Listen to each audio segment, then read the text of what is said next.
We are very proud of this show, but if you like On Tech and Vision, don't keep it to yourself because there's a way you can help others enjoy it too.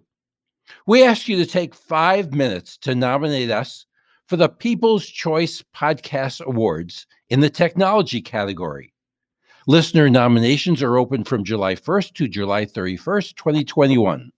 So on July 1st, visit www.podcastawards.com, sign up and vote. We very much appreciate your support.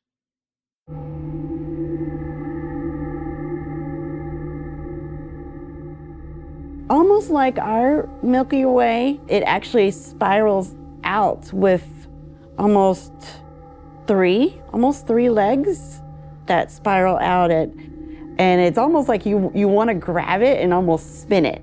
Dana Lambert is a project manager at NASA's Goddard Space Flight Center, who was born with congenital cataracts. She's using her fingers to describe the shape of the spiral galaxy NGC 4603. And that's actually what the galaxy is doing, is spinning. This clip is from a video that we're sharing with NASA's permission, in which Miss Lambert introduces viewers to Touch the Universe, a NASA Braille Book of Astronomy by Noreen Grice. It's kind of cool. It either feels almost like a spider with legs, but you know that it's a galaxy in space. Touch the Universe uses textures and shapes to recreate Hubble Space Telescope's most famous images. Nebulas, planets, and galaxies converted into a tactile sensory experience, a Braille experience of the universe. This is one way that people who are blind can access the wonders captured by the Hubble telescope. But there are other ways that these images can be made accessible. That sound is the sonification of a Hubble image. That's right. The data in the visual image, in this case an image of many bodies in space, has been converted into sound. This astro music was made by Matt Russo. But sonification, the conversion of astronomical data about stellar events and black holes into sound, is a tool for understanding space that has been championed by Dr. Wanda Diaz-Merced, an astrophysicist who lost her sight due to diabetes when she was a physics student at university.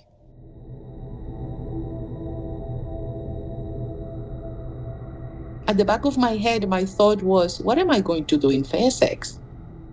Everything is so experimental. I cannot do the drawings. I cannot do the experiments. I cannot do the theory. What am I going to do in physics? Her friend shared with Dr. Diaz-Merced a system he designed to reproduce data as audio. When he reproduced the audio of the data, I said, well, perhaps there is an option. Perhaps I can convert numbers into sound, and I can listen to changes into the data and do the physics. In this case, it was astronomy. By listening to the stars, Dr. Diaz-Merced was able to uncover something new about supernovas and gamma-ray bursts. When the star reaches the supernovae stage, it releases a lot of energy, right? What we did is that we converted into sound. Data from a gamma-ray burst, we were able to listen to small variations in the data that were not visible to the human eye. What I found was those changes that I had heard were indicative of resonances. And resonances are exchanges of energy between particles and waves. And resonances that were happening at that moment were indicative of elements that are also very important. The elements that Dr. Diaz-Merced found evidence of in these resonances pointed to the birth of a new star. Dr. Diaz-Merced's discovery proved that astronomers and other scientists who are blind can make meaningful contributions to their fields by using substitute senses, especially in fields where instrumentation does most of the heavy lifting. Every human being is basically blind in almost all available light. Dr. Bernard Beck-Winchatz is an astrophysicist at DePaul University. He worked on the Hubble telescope and with Noreen Grice on the book Touch the Universe, and has insights on the limits of sightedness when it comes to astronomy. There's a wide range of light waves or electromagnetic rays, they're more technically called, that range from gamma rays, X-rays, of course, we're familiar with, and ultraviolet rays. There's a very small range, what we call visible light, that sighted people can see. And then on the other side, then there's infrared light, and then there are radio waves, microwaves. All of those carry information about our surroundings. They're all important, not just light that we call visible. Astronomers have realized that early on, you can learn a lot about the universe by developing instruments that can be extensions of our own senses. Just like astrophysicists rely on the instrumentation inside the Hubble telescope to extend human vision into space, 340 miles above Earth, in fact, vision technologists also rely on instruments to be extensions of our senses. That's today's big idea. This is On Tech and Vision with Dr. Cal Roberts. I'm Dr. Cal Roberts, and our guest is a technologist who has dedicated his career to using cameras for vision technology. Charles Lim is the Chief Technology Officer at eSight Eyewear. In his early career as an electrical engineer, he actually worked on the Hubble telescope for a company called MDA Space Missions. He then moved to IMAX, which also relies on cameras to be the eyes, so to speak, for viewers in the cinema. How do you go from being a young electrical engineer to someone passionate about instrumentation to improve people's vision? When I first graduated, I actually joined the MDA Space Missions, and we were essentially working for them to actually build the vision technologies that would go into the Hubble telescope spacecraft mission, which was similar technology that we have used for some of the shuttle Discovery, for example. That was my first stint at understanding the hardware vision capabilities, the software vision, which was relatively high tech back then. What kind of work did you do helping the Hubble Space Telescope to see? As an electrical and computer engineer, I dealt with all sorts of processors, lenses, and image sensors as well. And what that meant for me when I was starting out in my career was, how do I combine that to actually allow for a robotic vision to happen in space? So it was relatively exciting because we needed to make sure that the sensors were accurate enough so that the machine itself could understand what it was looking for. We needed to make sure that the image itself could be segmented into smaller pieces. So you can think of it as, if you had a TV, we would convert the TV screen into like 64 small pieces. And how do we know which piece we need to look at next to make sure that the robot itself understands what it's doing and where it's positioned to? The other aspect is, because we were in space, unfortunately, radiation is a problem. So I literally had to go to Triumph cyclotron in British Columbia, Vancouver, and wear unique radiation protection gear to actually make sure that the actual device could withstand the radiation out there in space. And we were testing it from minus 40 degrees to like extreme plus 75 degree temperatures to make sure that it was relatively solid. And then, from Hubble, you moved to IMAX. Tell me a little more about how your work at IMAX relied on vision technology. IMAX is a very immersive type of cinematic entertainment company, and we nitpick everything on the vision side. As you can imagine, if you blow up any type of image on a large screen, what happens is all of the imperfections also get blown up. And having to deal with high-profile directors who could literally amaze me by seeing one small broken pixel in like a big screen, we needed to make sure that everything was relatively perfect. What was the nitty-gritty like? It was all about contrast, brightness, resolution, images on the big screen, analyzing the implications of 2D images, 3D images. How do we make sure that the left image is not too far from the right image. And when they actually watch that 3D image, that it provides them the best 3D image possible in the market. So I've been involved in vision in one way or another, whether it's in the capture portion of image sensors or to the playback portion of IMAX Corp like cinemas, or to the distribution and delivery. But what it all means is, how do we leverage the technology advances in cameras, image sensors, and processing to allow machines, and now, more importantly, our users and humans, to enhance their vision through more information. Okay, so let's go back to the beginning with eSight. Tell us about the founder of eSight, Conrad Lewis. Conrad Lewis was our founder, and he is a brilliant, successful electrical engineer. And he had two sisters that were born with Stargardt's disease. And his main objective was, how do I actually help my two sisters see better? And that has been the start of the foundation of eSight. And over the years, he's been gathering and getting a lot of experience with gadgets, software. And the end result of that is he wanted to create a product that could not only help his sisters, but also could help other people living with visual impairments to see and live more independent lives while being mobile. And that basically became the mission and the foundation of eSight ever since then. So he built this early prototype. What did it look like? What did it do? Well, as with all good things in terms of new prototypes, you can imagine it was relatively bulky. We actually had a thick wire connecting the headset to the controller. The actual controller itself, you can think of it as it was almost as the size of an Xbox game console. The weight was still relatively heavy on the head. And let's say the ventilation wasn't quite there and the software was a little bit simplistic. And this was after we invested like 7 years and millions of dollars in R&D development.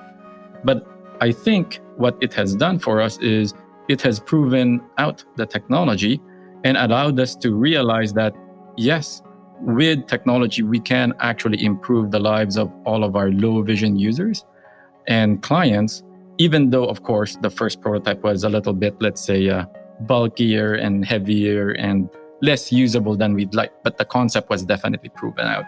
So explain to me the eSight theory, the device, how it works. Who's it designed to help? So the eSight design itself is designed to help people with low vision. So a good example could be like Stargardt's disease, macular degeneration, diabetic retinopathy.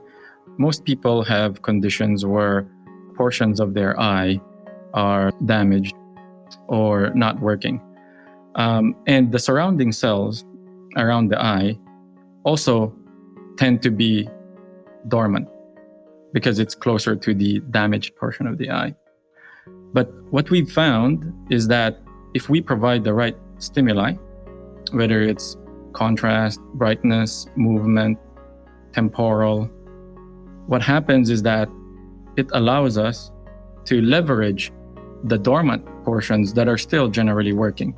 So you can think of it as if you have like two small TVs that are specifically catered to provide that much more information for you, whether it's higher brightness, higher contrast, or better acuity with magnification. This allows you to essentially see better and regain a lot of the previous functions and activities that you otherwise were not able to do. I've seen pictures of this device. It looks like a pair of special glasses. I would say it looks like a special pair of larger glasses. So if you wanted to take a look at it, think of it as like a halo type of device with like glasses version type of HMD in front. It reminds me of Geordi LaForge's headset from Star Trek: The Next Generation. So closer to something like if you were to look at maybe HoloLens from Microsoft, that would be a good example. VR headsets tend to be a little bit larger, so it's actually smaller than that and lighter. So we made it so that it's relatively comfortable, relatively sleek looking, while also making sure that you have the wireless capabilities, the detachable battery so you can use it for a lot longer. So we took this all into account as we were creating the form factor for the design. So someone wears this, it's a halo, you said. It's a band that goes around their head rather than just a pair of glasses that hooks behind their ears. Exactly. And what we've realized when we were talking to a lot of our users and clients is that it's not necessarily the weight of the device that is a problem. It's more of it's heavy on the front. And that means that for us, if we wanted to be as comfortable as possible for our users, we wanted them to be as balanced as possible so that when they wear it, they don't actually feel it, which means that the halo band actually provides us the best combination in terms of flexibility, how to wear it and to adjust it to balance the weight on your actual head when you're using the device. Give me an example.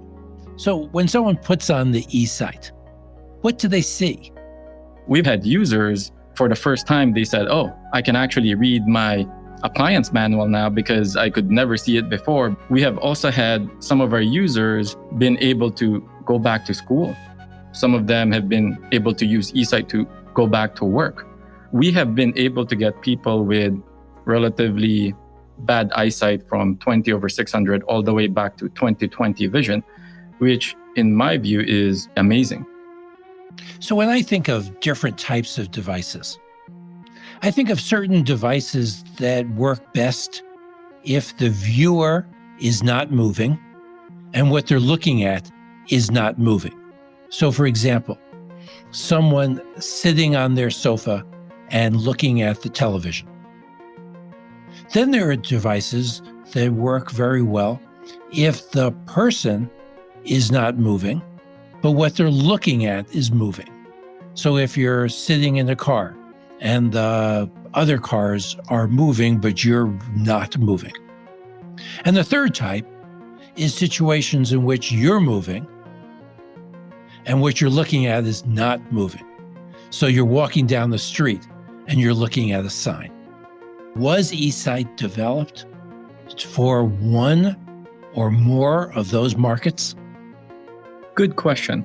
eSight was designed so that we can essentially allow all of our users to live their normal lives as much as possible. And if I had to categorize it into any of the three buckets, I would say probably more of the other two, even though we can still do the first one. So let me explain a little bit. Nothing stops us from getting our users to sit down and watch TV or even use their computers. In fact, we had made sure that we have the ability to plug in HDMI cable inputs so that they can actually directly see it onto their display. So nothing stops us from that.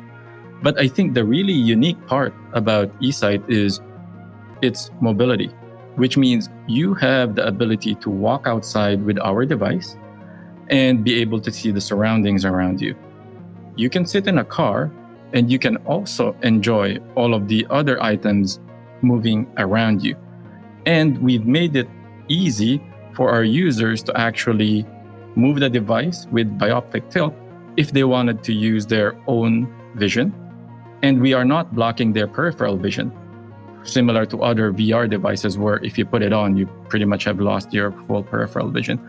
So that allows our users the best of both worlds in terms of trying to live their normal life as much as possible because they have their mobility, their peripheral vision, but it doesn't stop them. We can also leverage a lot of the information coming through to them on their phones, whether it comes from their mobile apps or the mobile phone sensors such as GPS or accelerometers, and make sure that we present that in a way that our users are able to understand it better. So a good example of that would be our device actually allows us to tap into the display of the mobile phone that they have and see it directly onto their HMD device. And because we are now connected to the cloud, we have the ability to actually share that both ways, which means they can connect to their caregiver or their loved ones, which might be halfway around the world, and share with them. So are you finding that your users are wearing the eSight most every day? or maybe a couple times a week or a couple hours a week? It's hard to say what's typical, but if you could just kind of give me an average so I can understand better to the extent that the e-sight is becoming part of people's lives. Previously, all devices, they run out of battery after like 1 or 2 hours. But the fact that our users are asking, how can we use it for longer, has shown to us that they actually want to use it as much as possible without having to be limited by the battery capabilities. And that's why we did the detachable batteries. When we were talking to some of the people in the field, they said that this is great because it allows me to work a full 8-hour day. Whereas before, after using it for 2 or 3 hours, I would need to recharge it. But with the batteries that we have right now, I can take it to work and make sure that it allows me to use the e-sight device for the whole day. In the development of great technology, it's never done in a straight line. You start this and it doesn't work, and you go back and you try this and you try that, and there are obstacles along the way. Explain to our listeners, what are some of the obstacles and how did you get around them? Yeah, it wasn't easy, and it certainly was quite an exciting last few years for us, but maybe I can share some of the more complex challenges that we've had to deal with. Heat was always a problem because we wanted to make sure that the device itself was capable of living up to the expectations of our users, which meant high processing power, battery usage, and power draw. So we wanted to make sure that heat is not an issue. So the new design that we have has done extensive modeling on the heat parameters of the actual device to make sure that it actually doesn't have as much of a heat problem for our users, which meant new ventilation designs, heat sinks, and patented pipes that actually allow us to spread the heat all over the place and reduce them. That's one. The other one is the comfort. So we have iterated the form factor multiple times. We have said, this might work. And we've gone through like 4 or 5 mechanical form factor designs because whenever we would try it, either it's still front heavy or it's back heavy or it doesn't fit the head sizes of kids. And we wanted to make sure to cater it as much as possible. So how do we make it comfortable and accessible enough that it would be comfortable for the smaller people of our society all the way to the more senior people of our society? Battery life was another one. How do we make sure that we provide the ability for all of our users to use it for the full day and not having to recharge it after 2 or 3 hours while making it detachable? There was discussions about attaching like a big battery on the back, but if you weigh that, then all of a sudden it's like you're carrying a big brick on your head, which is not good either. So we had to balance the battery density, power usage to make it optimized and make sure that we can do hot swappable batteries. The other interesting one was usability, for example. How do we make sure that we can make the device usable for the younger generation who loves technology, is very technology savvy, but also cater to our older members of society that some of them may not even carry a smartphone? How do we get rid of that and we move over to Bluetooth and Wi-Fi while managing EMI emissions, safety, making sure that the data rates are fast enough to make sure that the latency is not a problem? But more importantly, also making sure that it is future-proof. So e-sight 4 is upgradable in terms of its software capabilities, and we intend to make sure that we roll out new updates to the device.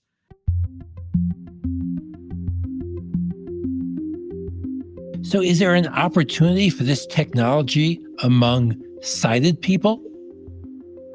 There is, and I'm a big believer of this. We are fortunately living in the age where technology is being integrated into all aspects of our lives. We already are all heavily dependent on technology.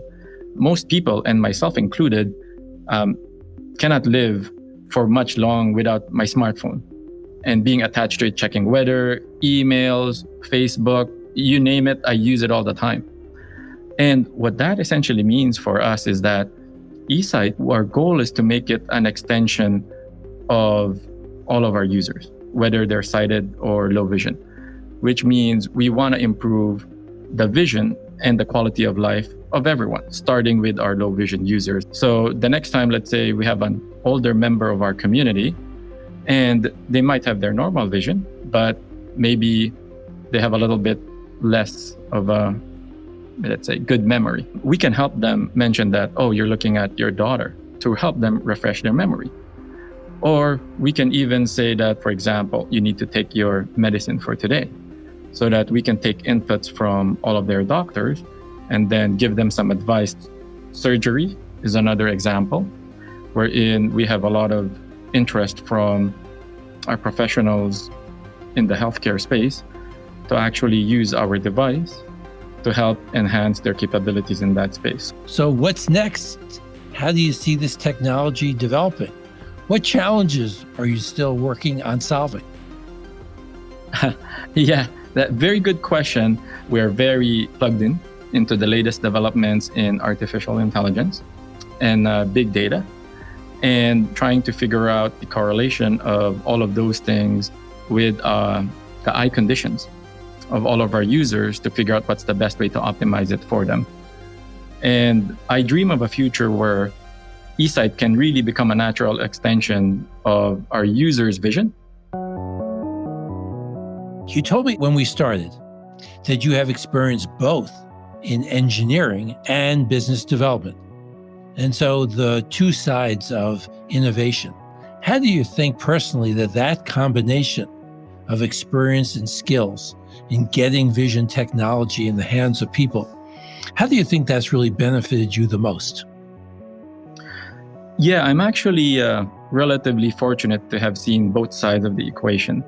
And I believe that the combination of business development and technology allows me and my team to develop and bring better innovations to the market. I have seen a lot of brilliant technologies out there being developed and forced into the market just because it looks like it's a cool technology, which is fairly engineering driven. And this results in products that are out in the market, but not really solving any real customer issue or need. The business side allows me to understand the main drivers for our sales, our partners, and more especially so, our users, so that when our technology team develops our products, we make sure that it's specifically catering and addressing a need in the market. So this allows us to build the product with our community to ensure that they know that their needs are being heard, which is very important in the development of eSight. But some of the aspects of the improvements that we've done with eSight 4 are not just vision related, with the wireless design, the ease of use, the balanced comfort. And all of these things have come from the fact of being out there in the field, talking with our partners and our users, and understanding what the community really would like to see in the next device, so that we make sure that we take that into account. And I think you really need to have both sides of the coin to be able to develop great products that are in tune with the market and not necessarily primarily catering to the next technology trend per se. So now, tell me about what this all means to you personally, being able to see this technology grow and bloom and see how it helps people's lives. How has it impacted you personally? The ability to positively change individual lives, as well as help create a more inclusive world, is one of the best feelings out there. Like the ability to share your experiences with your own children, helping them to see humanity and abilities in a new light, and possibly to aspire them to seek to have their own purpose-driven impact is very satisfying. So I'll give you a few solid reasons. Like, for example, in my previous careers, I have won multiple awards, including Award of Excellence from NASA Goddard Space Flight Station themselves. But only in the last year, when I was at a conference with eSight and Dell, did I have parents literally hugging me, shaking my hand, and some of them even cried, because it was truly a game changer for their child that now they can go back to school and study. That is amazing. And so I'm very fortunate, and it's truly a privilege that I'm able to use my skills in a way that I'm helping people to live their fullest potential. And for that, I couldn't be happier. And that keeps you motivated to do more. That's great.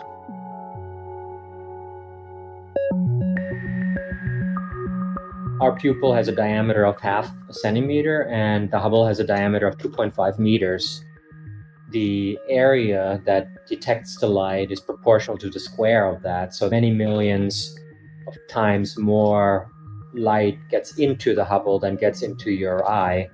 And then the other thing is, I don't know how long the retina actually integrates the light that comes in, but it has to be just a small fraction of a second, because you also don't want to lose the smoothness of motion. So that's the other thing, right? And so, yeah, those are the two ways in which telescopes allow you to see things that are much fainter than what our eyes can see. We described the eSight concept to Dr. Beck Winchatz, and he had this suggestion. That technology is making what we call visible light accessible to people who have visual impairments. And you could imagine having a similar set of glasses that make radio waves visible, right? I think that's kind of an example of the fact that what we happen to be able to see is just such a small portion, and we could all use these glasses. We'd all learn a lot more about the world we live in if we had these types of glasses in other wavelengths. Talk about big ideas. I hope someone listening gets on it. At Lighthouse Guild, we love big ideas, and we also believe strongly in accessibility for people who are blind or have vision impairment. They want to motivate students to follow STEM careers, but give them the tools to follow STEM careers. Give them the tools so they can perform at their own maximum.